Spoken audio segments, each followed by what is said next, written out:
Hello, everybody. It's Evan Grant from the Dallas Morning News, sportsdaydfw.com, with your Rambling Ranger report, or This Week in Rangers Baseball, whatever you want to go with.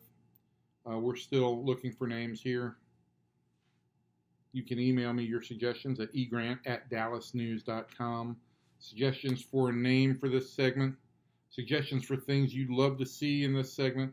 Please do not send any suggestions for anything that's not appropriate. And please do not give me the suggestion that you would like to see no more videos, because I will continue doing these. Like this one I'm doing for the second time because I recorded it and it didn't save. Anyway, I am in Anaheim, in the land of the mouse. Off in the distance from my room, I think I can see Space Mountain through the smog, Southern California. I'm here with the Rangers for a quick two-game series against the Angels. And as we sit here on Wednesday morning, as I record this, it was not a great night for the Rangers on Tuesday night. And it's hard to watch sometimes when a team like this that doesn't really have the ability to be charitable with outs gives away so many extra outs. The Rangers had an inning, the fourth inning last night, or Tuesday night in the game against the Angels, in which I think they gave Anaheim 7 outs. You just can't do that against anybody, much less a team with Mike Trout and Shohei Ohtani. But it included failures pretty much all around the diamond. You know, Cole Calhoun and Adolis Garcia didn't communicate on a ball that fell in for a double. Nate Lowe was slow to react on a ball where he should have had potentially been able to cut down an out at home plate for what would have been a second out on the play. Corey Seager threw high to Lowe. Lowe didn't catch a ball. That was the third out given away. And Dane Dunning was slow to respond on a bunt that he said he knew was coming and didn't attack it aggressively enough. That led to a fourth free out. The Angels scored 4 runs in that inning. They win 5-3. There's your game. There's your story. Dunning had pitched well last night. Rangers scored 2 in the ninth inning. Had a nice little rally in the ninth inning, but none of it mattered because when you effectively give away 4 runs, you just put yourself in a big hole. And so that's something that this team needs to address. One thing that I thought was really interesting was Chris Woodward said that, you know, sometimes when the bats aren't going real well, things all around the field can snowball. And bats didn't go very well for the Rangers in Houston over the weekend.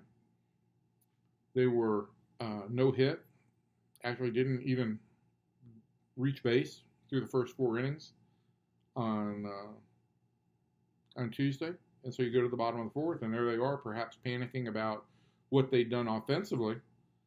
And they made a mess of things defensively, and it just piled up and snowballed into an insurmountable deficit. So that's unfortunate for them, and that's something they really have to work on. This team cannot afford to give away extra outs.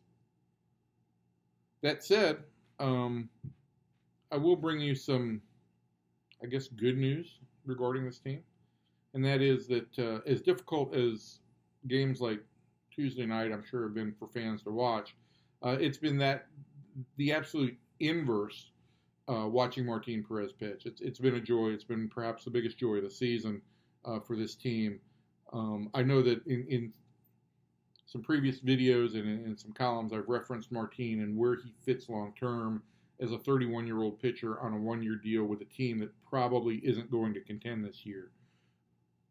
But that's all about the future. And I think that, look, there could be a role for him here in the future. I think this is where he wants to be, and I'll get to that in a second.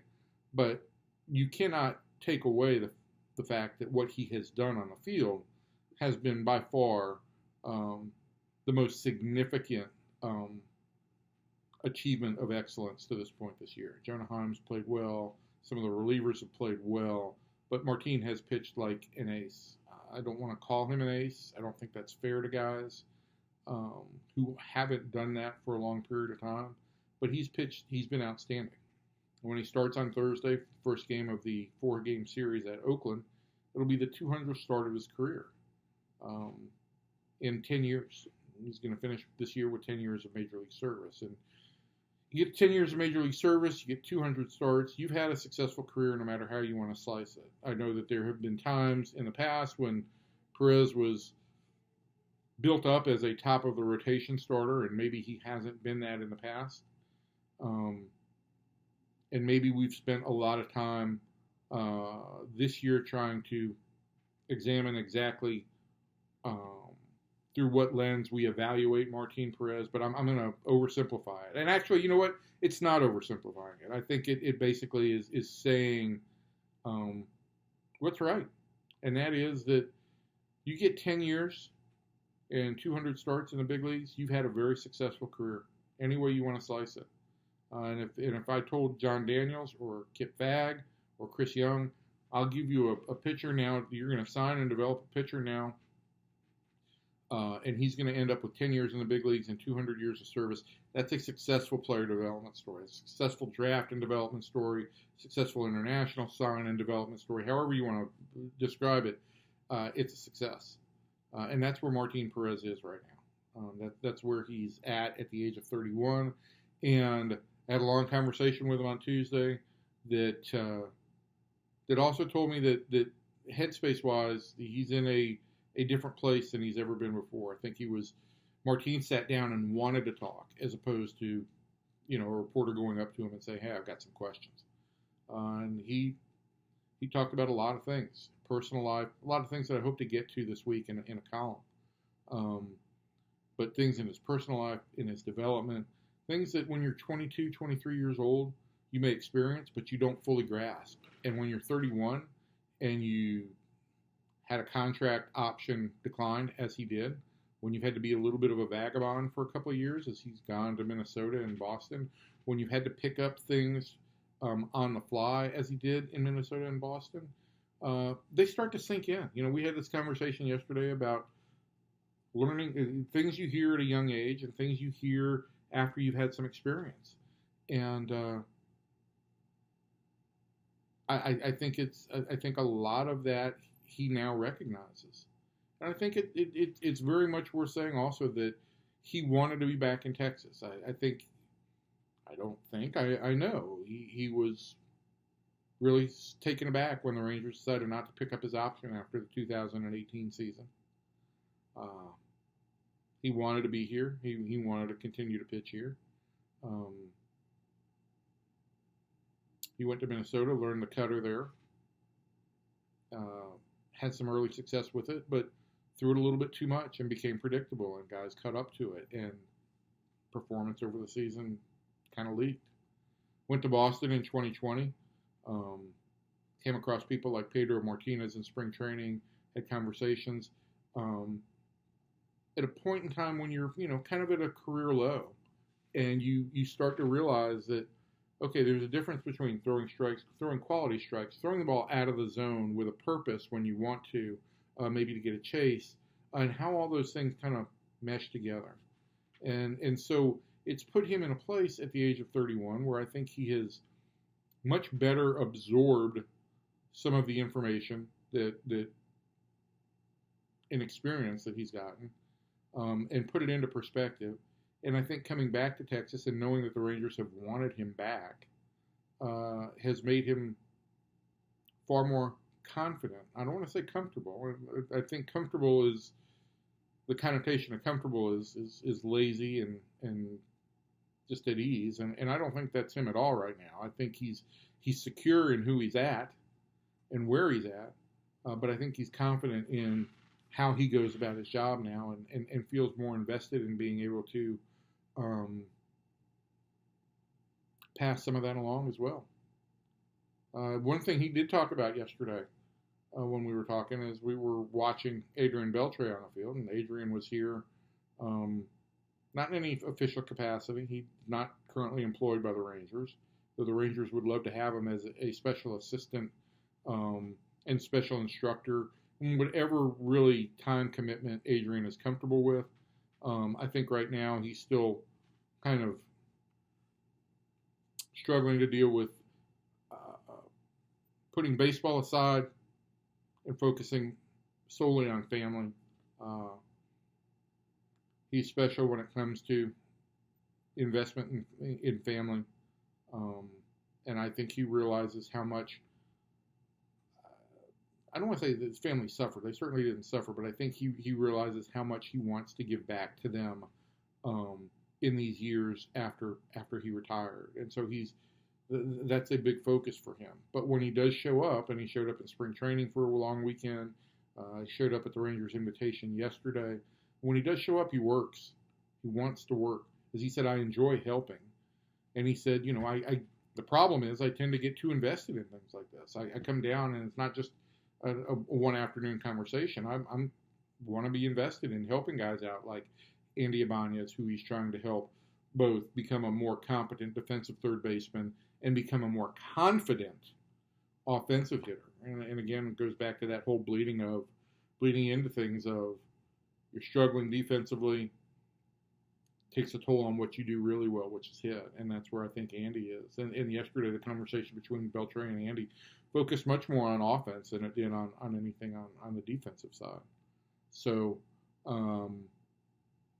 when Adrian is around, there's always some joking and some kidding.